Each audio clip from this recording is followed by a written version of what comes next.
पत्रकार की जान इतनी सस्ती है कि कोई भी इसे घर में घुसकर मार सकता है और पुलिस मुखदर्शक बनकर देखती रहती है। और ये घटना चरितार्थ हुआ है कहलगांव के पत्रकार अमित कुमार के साथ, जहां कुछ अपराधी घर में घुसकर पत्रकार के घर से बाहर बुलाते हैं और पूरी तरह लाठी डंडे और धारदार हथियार से हमला कर देते हैं।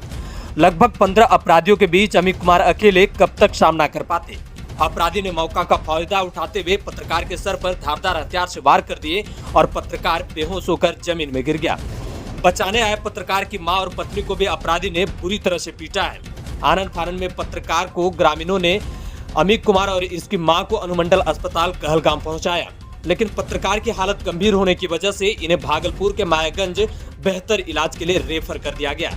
पीड़ित पत्रकार ने कहलगांव थाना में आवेदन दिए ताकि उन अपराधियों पर कार्रवाई की जा सके, लेकिन पुलिस को क्या, पुलिस तो अपना ड्यूटी कर रही है। घटना के 4 दिन बाद भी पुलिस ना तो अपराधी को पकड़ पाई है और ना ही अनुसंधान के लिए घर पर आई है। कहलगांव पुलिस थाना के एसआई वीरेंद्र राय अपनी पल्ला ऐसे झाड़ रहे हैं जैसे पत्रकार अमित कुमार ने ही कोई बड़ा अपराध कर दिया हो। ना तो पीड़ित परिवार से बात कर रही है और ना ही मिलने जा रही है और ना ही कोई कार्रवाई कर रही है। बस यह पत्रकार को अपने जाल में फंसाकर गोल गोल घुमा रहे हैं। पत्रकार अमित कुमार अपने एक आंख से विकलांग है और अपराधी सरकारी नौकरी वाला है और बड़े पहुंच वाले हैं। शायद इसीलिए पुलिस अपराधी को गिरफ्तार करने के बजाय उन्हें संरक्षण देने में लगे हुए हैं।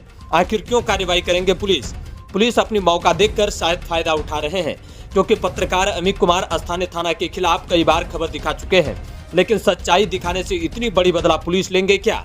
जरा सोचिए। पीड़ित परिवार को अपराधी चंदन पासवान, कुंदन पासवान, लव पासवान, कुश पासवान, मिथिलेश, मुकेश, चंदा सहित अन्य अपराधी लोग लगातार जान से मारने की धमकी दे रहे हैं। और दे भी क्यों ना, इन अपराधियों के पास बड़े बड़े पहुंच और सरकारी नौकरी, घर में शराब तस्करी का धंधा जो चलता है। अगर एक पत्रकार को जान से भी मार दे तो भी शायद पुलिस कार्रवाई नहीं करेगी, क्योंकि इन अपराधियों के पास सब कुछ है। पत्रकार अमित कुमार को मुकेश चंद्रकार की तरह हत्या करना चाहते थे ये अपराधी।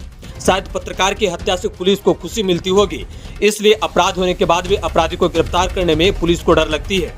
जिस वजह से हमें जो थोड़ी बहुत जानकारी समाचार पत्रों के माध्यम से मिली है, उसमें 18 अगस्त 2023 को अररिया में 35 वर्षीय पत्रकार विमल कुमार यादव की हत्या, 14 सितंबर 2023 को लखीसराय में पत्रकार अवध किशोर पर जानलेवा हमला, 13 मई 2024 को जौनपुर के जिले में पत्रकार आशुतोष श्रीवास्तव की हत्या, 25 जून 2024 को बिहार के मनियारी थाना क्षेत्र के मारीपुर में पत्रकार शिवशंकर झा की हत्या, 30 जुलाई 2024 में बिहार के पत्रकार गौरव कुशवाहा की पेड़ से लटकी हुई लाश मिली है, 23 दिसंबर 2024 को बिहार के गिरिडीह में खबर संकलन कर रहे पत्रकार अमरनाथ सिन्हा और अन्य पत्रकारों पर जानलेवा हमला किया गया था।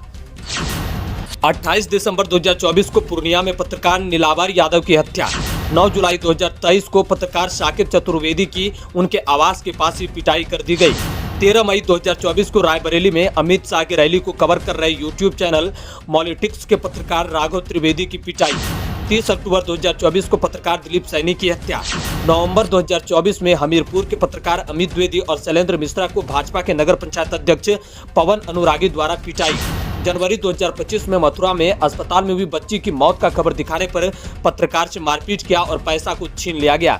7 जनवरी 2025 को पत्रकार रवि के खाने का सामान खराब होने की शिकायत इतनी नागवार गुजरी कि भाजपा नेता मनोज द्वारा रवि के परिवार के सामने उनको पीटा।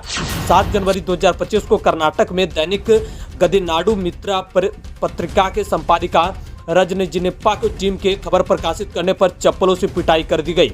वहीं 19 जनवरी 2025 को भागलपुर जिले के कहलगांव थाना क्षेत्र के कलकीगंज में अमित कुमार की बुरी तरह से पिटाई कर दी गई। इस तरह और भी कई पत्रकारों पर हमले हो रहे हैं और कोई भी राज्य ऐसे अछूता नहीं है। यह हमला ज्यादातर स्वतंत्र और छोटे पत्रिकाओं के पत्रकारों पर हो रहे हैं। कॉर्पोरेटर मीडिया, जिसको आम भाषा में गोदी मीडिया कहा जा रहा है, रिपोर्टर रखती नहीं। जरूरत पड़ने पर वो स्वतंत्र स्ट्रिंगर की सूचनाओं से ही सूचना लेते हैं, जिसके एवज में बहुत कम पारिश्रमिक देते हैं। हिंसा के शिकार भी यही स्वतंत्र पत्रकार स्ट्रिंगर ही होते हैं। इन पर सरकारी दामन होने या जाने की मीडिया पर यह कहते हुए पाला भी झाड़ लेते हैं कि वह हमारा रिपोर्टर या कर्मचारी नहीं था। कमेटी अंगेस्ट ऑसलॉट ऑन जर्नलिस्ट की एक रिपोर्ट बताती है कि यूपी में 2017 से लेकर 2022 तक राज्य में कम से कम 138 पत्रकारों पर हमला हुए हैं, जिसमें 12 की हत्या हुई है। वहीं बिहार के एक रिपोर्ट के अनुसार 2017 से 2025 तक में लगभग 300 पत्रकारों के ऊपर हमला हुआ है, जिसमें कि लगभग 50 पत्रकारों की हत्या भी की जा चुकी है। कानपुर के बलौर में हिंदुस्तान अखबार के नवीन गुप्ता और गाजीपुर में दैनिक जागरण के प्रतिनिधि राजेश मिश्रा की गोली मारकर हत्या कर दी गई। 2020 में कुल 7 पत्रकार मारे गए। राकेश सिंह, सूरज पांडे, उदय पासवान, रतन सिंह, विक्रम जोशी, फराज असलम और शुभम मणि त्रिपाठी सरकारी दमन भी काम नहीं रहे। 2019 में स्कूली बच्चों को खराब भोजन परोसे जाने के मामले में पुलिस आंचलिक पत्रकार पवन जायसवाल के पीछे तब तक पड़ी रही जब तक भारतीय प्रेस काउंसिल ने इस मामले को संज्ञान नहीं लिया। योगी सरकार की ज्यादती यही नहीं रुकी, सरकार ने दैनिक जनसंदेश का विज्ञापन भी रोक दिया। जहां यह खबर प्रकाशित हुई थी, इस घटना के कुछ ही दिन बाद आजमगढ़ जनपद के आंचलिक पत्रकार संतोष जायसवाल को 7 दिसंबर 2019 को एक प्राथमिक विद्यालय में बच्चों से जबरन परिसर की सफाई कराए जाने के मामला उजागर करने पर गिरफ्तार कर जेल में डाल दिया गया। बेरोजगारी से त्रस्त और लोगों को आवाज बनने के लिए एक सही पत्रकारिता का रास्ता चुनते हैं। वह छोटे छोटे लघु पत्रिकाओं लिखते हैं, यूट्यूब चैनल बनाते हैं, जिससे सरकार डरने लगी है और इस पर लगाम लगाने के लिए कानून लाने की बात करती है। वह डरती है कि कोई चिंगारी कहीं से भड़क सकती है और उनके शोषणकारी व्यवस्था को जलाकर खाक कर सकती है।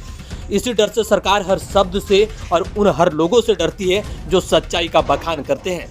इसीलिए तो कहते हैं कि भागलपुर जिला के कहलगांव में पत्रकार पर हमला होने के बाद भी पुलिस अब तक सिर्फ मुख्य दर्शक बनी हुई है और ना तो अपराधी को गिरफ्तार कर रहे हैं और ना ही पत्रकार को कोई संरक्षण दे रहे हैं, बल्कि पुलिस उन अपराधियों को बचाने का भरपूर प्रयास कर रही है। और ना ही पुलिस कभी भी अनुसंधान के लिए पत्रकार के घर पे गए हैं और ना ही पत्रकार के पीड़ित परिवार से मिले हैं। ब्यूरो रिपोर्ट, मणि पुष्पक न्यूज।